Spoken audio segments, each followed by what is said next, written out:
Queridos compatriotas, como vamos a hacer todos los programas, estamos orgullosos de formar parte de nuestro pueblo argentino, estamos orgullosos de haber nacido en esta tierra, creemos que tenemos un destino de independencia, que no es ni más ni menos que asegurar un bienestar para los más de 47 millones de compatriotas. O sea que creemos en todo lo contrario a lo que dice el engendro que abrió haciendo un show personal y estúpido, como siempre, las sesiones ordinarias de nuestro Congreso Nacional Argentino. Congreso Nacional Argentino que ha dejado mucho que desear varias veces, porque se supone que ahí estaría la representación política de la soberanía política popular de nuestras mayorías nacionales y sacan leyes que afectan a los derechos de nuestras mayorías nacionales y todo por grandes sobornos. Yo le digo, compatriotas, mucha gente dice a veces, mirá la dieta del diputado, 9 millones. No, muchachos, vamos, que ustedes también lo saben, compatriotas, la plata de ellos no viene de ahí, ¿eh? Una vez lo explicaba uno, la teoría de la pesca, están con la caña ahí esperando que venga un proyecto de ley para el que los van a sobornar fuertemente y quedan hechos para toda la vida. Si ustedes ven ciertas ubicaciones jerárquicas, tanto en el Ejecutivo como en el Poder Judicial, como en el Poder Legislativo, y van a ver que muchos de sus integrantes jamás con su sueldo hubieran podido hacer la fortuna o amasar la fortuna que tienen.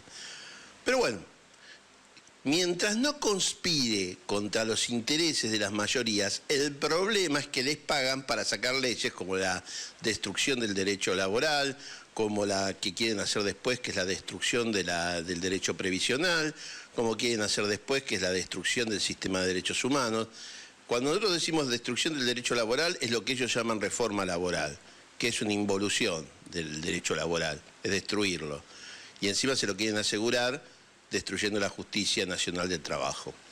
Después, cuando ellos dicen reforma previsional, es para dar lo que llamaban en una época jubilación para los muertos, es decir, para los 70 años, cuando encima dejar a las personas más tiempo en su lugar de trabajo cuando no hay trabajo para los jóvenes, lo que es terriblemente nada más que financiero, es decir, tratemos de pagarlo menos, tratemos de que haya poca gente con el beneficio y la otra plata va para la especulación financiera de los amigos de Caputo.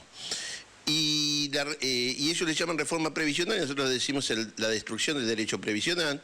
Y ellos le llaman a la modificación del Código Penal, donde específicamente ponen normas para la persecución política y la persecución de las manifestaciones políticas, le llaman reforma al derecho penal y para nosotros es destrucción del sistema de derechos humanos, que lo quieren hacer en distintos sentidos. ¿Por qué hablamos por esto? ¿Por qué hablamos de esto? Por lo que le decimos siempre, para volver a Malvinas tenemos que ser un pueblo fuerte. Lo que hace el enemigo es debilitarnos, lo que hace el enemigo es saquearnos material y financieramente. Y por eso las cuestiones cotidianas son tan importantes para conseguir la unidad y el bienestar de todos los argentinos, porque a partir del fortalecimiento de nuestro pueblo, que es lo que destruyen traidores como Milei y su horda de ladrones, a partir del fortalecimiento de nuestro pueblo, vamos a volver a Malvinas, porque en ese caso, cuando encuentran un pueblo fuerte y unido, el colonialismo se retira de lo que usurpó. Voy a hablar hoy sobre un poco en qué mundo estamos y cómo podemos dar pasos firmes hacia esa independencia nacional. Hoy también quería remarcar que el gobierno sigue tratando de armar un orden cerrado. En realidad yo le digo desorden, porque cuando oprimís, en general, a futuro generás desorden, porque generás levantamientos o generás conflicto.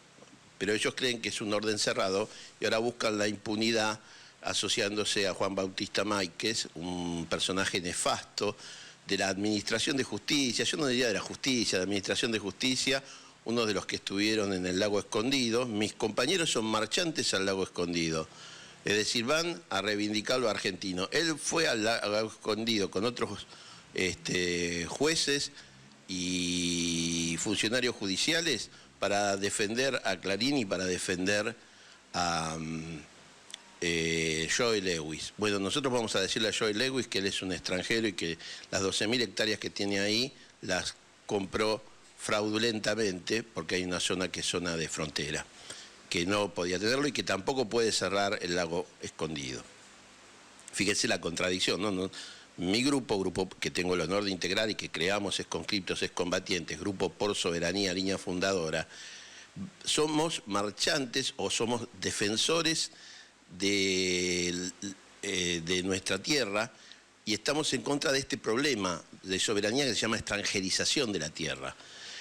Mientras que este muchacho que ahora designa ministro de Justicia es uno de los que va ahí a arreglar los intereses de quienes desde el exterior dominan nuestro país. Fíjense la diferencia, ¿no?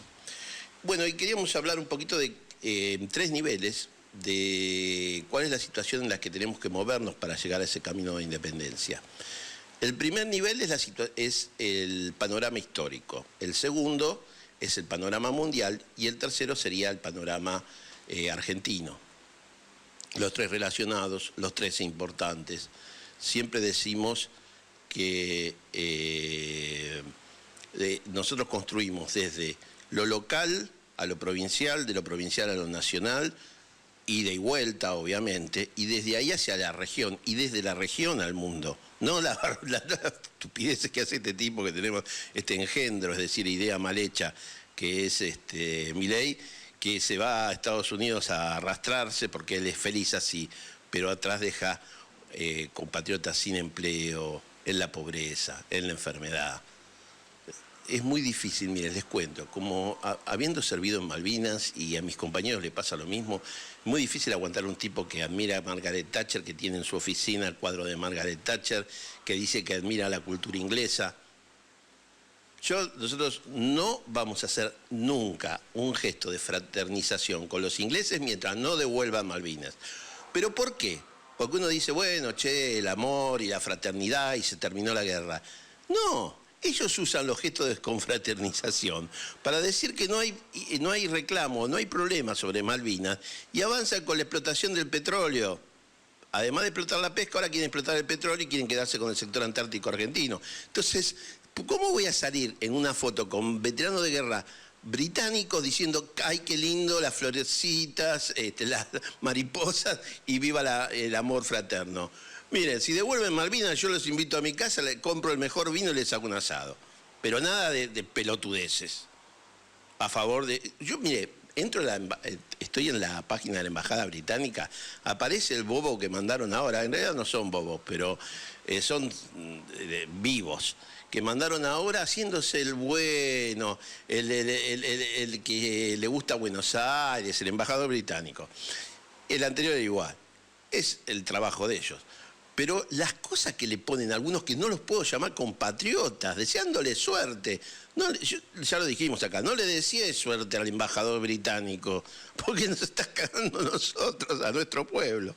Pero bueno, hay gente que vive colonizada. Ese es otro tema, ¿no? La colonización de la mente. Bueno, pero entonces, digamos, ¿qué situación mundial estamos viendo? Esto tiene que ver con la destrucción del derecho laboral, que ellos llaman reforma laboral, la destrucción del derecho previsional y el sistema económico en el que vivimos. Básicamente nos desplazamos, y esto lo hemos planteado acá, en 2 dimensiones. Una dimensión material, que es esta, por ahí cuando yo toco acá, voy a ser de maestro Ciruela. Toco acá esto, material, y una dimensión virtual, por ejemplo, la proyección de mi imagen a través de estos medios, de la imagen del programa. O cuando entramos en la computadora, viajamos a través de los programas que hay en la computadora, entramos a la red. Y ambas dimensiones tienen peso en la actualidad, porque vivimos en las 2 dimensiones. Vivimos en la dimensión material, que es la tradicional, y vivimos en la dimensión virtual cada vez que nos conectamos a través de algún dispositivo. Y nuestra mente entra allí. Tan es así que ustedes, como saben, existen aparatos de dimensión virtual que ya directamente engañan a nuestros sentidos y nos hacen creer que estamos en una dimensión real. Bueno, entonces tenemos que tener en cuenta eso porque la víbora esta de Milei y su manga de ladrones anidaron ahí, y ahí tienen un 30% de la voluntad de nuestro pueblo, y la mayoría son varones jóvenes que no supimos interpretar en el campo nacional y popular, y por eso se fueron con este tipo creyendo que él les va a dar el progreso o el triunfo o el éxito. Si hay alguna palabra falsa, es éxito. ¿Saben por qué? Porque uno nunca sabe cuándo va a llegar a algo o puede hacer mucho esfuerzo, pero no necesariamente lo vas a conseguir. Entonces el éxito también depende muchas de causas que no podemos manejar. Por otro lado, vayamos a qué es lo que está pasando en nuestras sociedades. Se da lo que se llama impacto tecnológico y cambio social. Siempre ha habido tecnologías en nuestras sociedades. Lo que sucede es que la rapidez en que se dan las innovaciones tecnológicas, y sobre todo a través de la inteligencia artificial actualmente, hacen que obren de tal manera sobre la realidad que las realidades materiales cambian mucho más rápido que por ahí las realidades sociales, las realidades científicas. Esto es muy importante en cuanto a la producción de bienes y servicios. ¿Por qué? Una de las características que tenemos como humanidad es que nos hemos organizado para satisfacer nuestras necesidades, y eso es producción de bienes y servicios. Mientras una tecnología medianamente, no sé si decir rudimentaria, pero pasada, se requería gran cantidad de horas hombres de trabajo para producir bienes y servicios. Actualmente, como siempre explicamos acá, o charlamos o compartimos, a través de la informática que reemplaza nuestra mente, la robótica que reemplaza nuestra fuerza muscular y la tecnología de sensores, que era lo que faltaba, darle precisión, que ahora existe, que reemplaza nuestros sentidos, la presencia humana es tecnología sustitutiva de la presencia humana. Entonces la presencia humana, las horas trabajo hombres no son necesarias. Si el capital había adquirido los recursos naturales, se había organizado en empresa y se financiaba bancariamente, es decir, tenía tres de los factores de la producción, tenía lo que tradicionalmente se llamaba la tierra, que son los recursos naturales, la organización en empresa y el financiamiento, y se queda con las tres partes que les corresponden a cada uno de ellos, y por otro lado quedaba el trabajo. Bueno, por lo menos el trabajo, los trabajadores organizados podían equilibrarlo. Ahora, a través de la automatización, tienen en su mano la posibilidad de producir más o menos sin necesidad casi de trabajadores. Es lo que nosotros llamamos lo que los liberales ponen el nombre de mercado de trabajo, y que nosotros llamamos el mundo del trabajo, porque a través de ellos co-creamos nuestra realidad, creamos nuestra realidad. El mundo del trabajo es expulsivo de la mano de obra per se, es expulsivo de los trabajadores. Entonces hay que diseñar una nueva sociedad, y en esa nueva sociedad tiene que haber espacio para todos. Hay dos direcciones. La distópica, que es la de Milei, donde hay pocos grandes ricos, el resto a vivir como puede, están los que sirven para esos grandes ricos, que serán un 20%, y el resto está en la marginación y la represión. Es algo que se ve mucho en las películas futuristas, pero ese es el objetivo, arreglátelas como puedas. Vos no es que seas parte de una comunidad y que haya derechos básicos que están en nuestra Constitución. Arreglátela. Yo tengo plata, yo mando, punto. ¿Porque soy mejor? No, porque tengo poder. Claro que el poder varía con el tiempo. Y nosotros tenemos otra forma de pensarla. Tiene entonces la distópica, la de negativa, la del abuso, las minorías opresoras, y la comunitaria, en la que tenemos que empezar a repartir riqueza, que repartir riqueza significa dar el dinero necesario para llevar una vida digna, sustentable, en base no ya solo a la participación en la producción de bienes y servicios, sino a la calidad de persona. Y ahí viene lo que se llama el ingreso básico universal sumado al salario. ¿Por qué? Porque ninguna prestación social, ningún ingreso básico universal puede reemplazar la capacidad que tenemos todavía de trabajar. Entonces, de ninguna manera podemos dejarlo de decir, bueno, yo te doy la mínima o menos de la mínima, que ni siquiera eso hacen estos tipos, ¿no? Y vos quedate donde estás. No es así, no es así. Vos tenés el ingreso básico universal más un salario hasta determinado monto. O sea, de esa manera todos participamos de la riqueza que se produce. Y la otra participación es que la jornada de trabajo serán menos, serán 4, y las horas de trabajo serán menos, para poder emplear a más gente. ¿Sí? Claro que este es un sistema que toma en cuenta a las personas. Y esto sí es una reforma laboral, pero es una reforma laboral con una visión de conjunto, como corresponde, como está en nuestra Constitución. La otra cuestión es el panorama mundial. Y el panorama mundial es que hay 3 potencias que se están discutiendo el reparto del resto del mundo, sobre todo en cuanto a dominación y a materias primas. Todos las sabemos, son los Estados Unidos, Rusia, que es una potencia sobre todo militar, y aunque también tiene bueno, obviamente tiene recursos naturales y tiene ciencia, y China, que es una potencia esencialmente económica y digamos, tercera en cuanto a al poderío militar. Pero, ojito con los chinos, porque acá no somos ni pro-chino ni pro-ruso, acá somos pro-argentinos. Eso, olvidate, porque es así. Pero, ojito con los chinos, porque si bien el virus, esta pandemia que sufrimos, hoy por hoy, científicamente tuvo un origen del traslado de un virus animal a los humanos. Ojo con porque vos, Estados Unidos le puede decir, mira, yo tengo 4.000, que lo hizo Trump, tengo 4.500 ojivas nucleares. Y China te dice, mira, si tienen que morir, los míos mueren, pero yo te largo un virus y te hago mierda. Porque las armas virales son mucho más baratas y más fáciles. Personalmente no estoy a favor de ninguna de las dos cosas, pero quiero decir que China por ahí no tiene la potencia nuclear que tiene Estados Unidos, pero China eligió la economía de producción y con eso lo pasó, porque Estados Unidos, como Milei, se basan y como Gran Bretaña, se basaron luego de abandonar la producción de bienes y servicios, sobre todo en la parte financiera, sobre todo después de Bretton Woods y de establecer que el dólar es la divisa para el mercado comercial. Entonces dijeron, bueno, dominamos todo a través de la parte financiera y fueron para atrás en el tema de producción, directamente lo llevaron a China, ellos mismos. Entonces ahora lo que quiere Trump es traer de vuelta toda esa industria y competirle a China.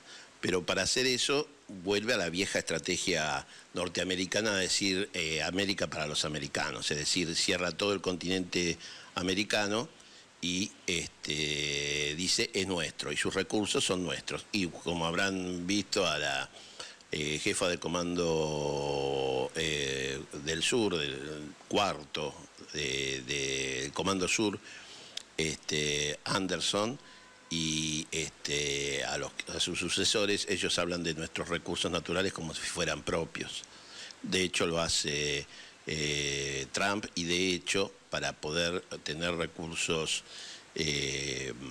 energéticos abundantes fue que detuvo a Maduro y trata de aplastar o de dirigir y dominar Venezuela.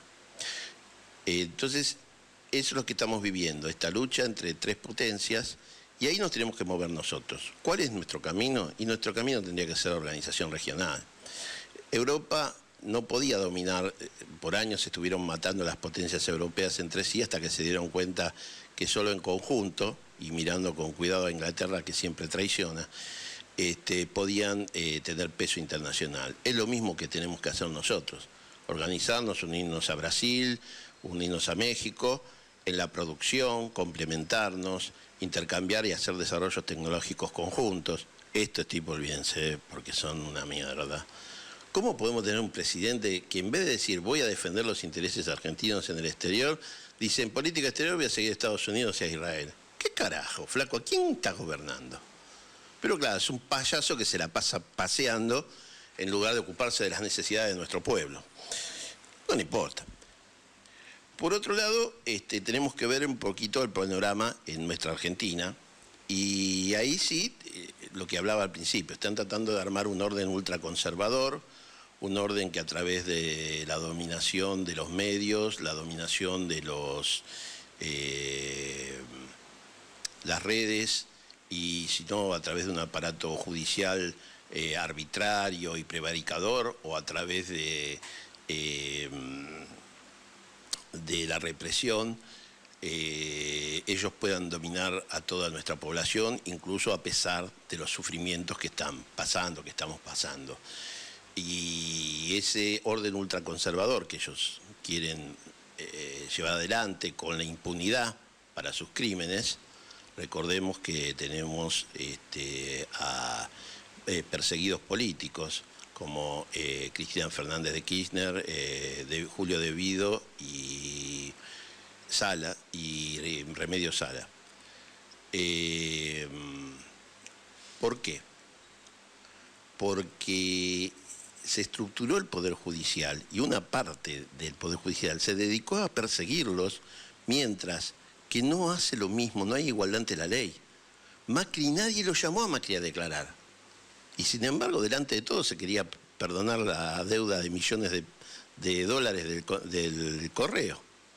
Nadie lo llamó a declarar y nos endeudó con un solo papelito. Ni un solo papelito nos endeudó, y nos endeudó en miles de millones con su amigo Caputo, y nadie lo llamó a declarar a Caputo. Entonces, ¿la justicia es para todos o no es para nadie? E inclusive, bueno, ustedes saben que yo soy abogado, en el derecho penal hay que probar, y probar las cosas de manera nítida, no suponer. Las suposiciones, son propias del derecho civil, puede existir en el derecho civil, pero no en el derecho penal, hay que probarlo. O sea que encima los juicios contra los militantes, los políticos populares que hemos hablado, están mal fundados. Entonces, para tomar el camino de la independencia nacional, tenemos que juntarnos, tenemos que dar la lucha. Nuestros políticos del campo nacional y popular tienen que organizarnos, hacer propuestas, dejar de decir el pueblo no sale. Vos no podés decir el pueblo no sale, no me apoya, tenés que ir a buscarlo. Y también nuestros dirigentes sindicales, muchos dicen, pero lo que pasa es que la parte política no se mueve. Bueno, viejo, movámonos todos. El grupo que yo integro vamos a casi todas las manifestaciones, porque cuando sabemos que estos regímenes tan abusivos, oligárquicos y coloniales se caen con un golpe constante, dándole... Me refiero a qué quiero decir que se caen, a que podemos hacer... detener sus políticas de explotación de nuestro pueblo y de subordinación al exterior. Y voy a terminar, porque ya es extenso editorial, diciendo que las cuestiones de soberanía son muchas y están todas relacionadas, y las voy a nombrar algunas. La deuda externa es una cuestión de soberanía, porque ahí tenemos una esclavitud, un yugo para nuestro pueblo y para su desarrollo, un yugo que encima es una estafa. Estas estafas no se pagan. Pero sobre todo, más allá de la política que se implemente en materia de deuda externa, que tiene que ser la mínima en cuanto al pago, o si es que se paga, hay que ver siempre la coyuntura histórica, ha sido una gran estafa. Y por eso habría que investigar y dejar bien en claro por dónde fueron esos 86.000 millones de dólares que se fugaron durante el gobierno de Macri, por ejemplo, de los 145.000 millones de dólares que tomó. Y los que se están fugando ahora, porque este tomó 90.000 millones de dólares entre distintos organismos internacionales y demás.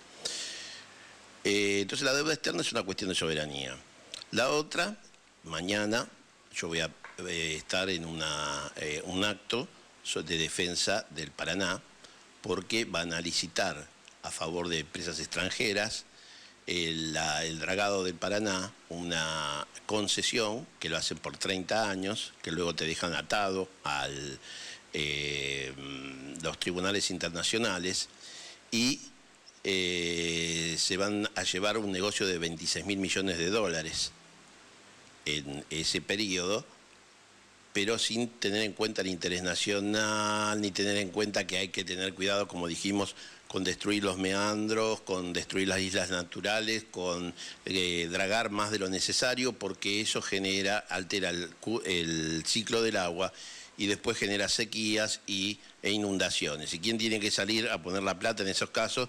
Es los gobiernos, es decir, el Estado.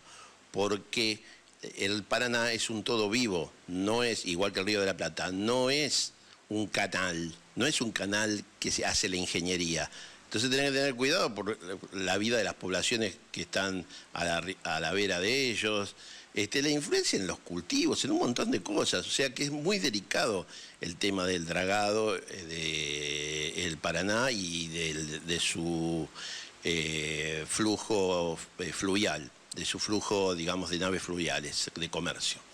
Por el Paraná salen las mercaderías de 5 países, es decir, Bolivia, Paraguay, Brasil, Uruguay y Argentina. Y está todo estructurado a favor de las cerealeras o de las mineras internacionales. Por ahí sale recursos agropecuarios, recursos de combustible y recursos de minerales. Es importantísimo. Y hoy por hoy todo tiene que ir al puerto de Montevideo. Y para peor, este gobierno le quiere autorizar dragar el puerto de Montevideo hasta 15 metros, lo que favorece siempre la ruta que eligen las exportadoras, y nuestro país queda en materia naval postergado, que a este tipo no le importa nada, ¿no?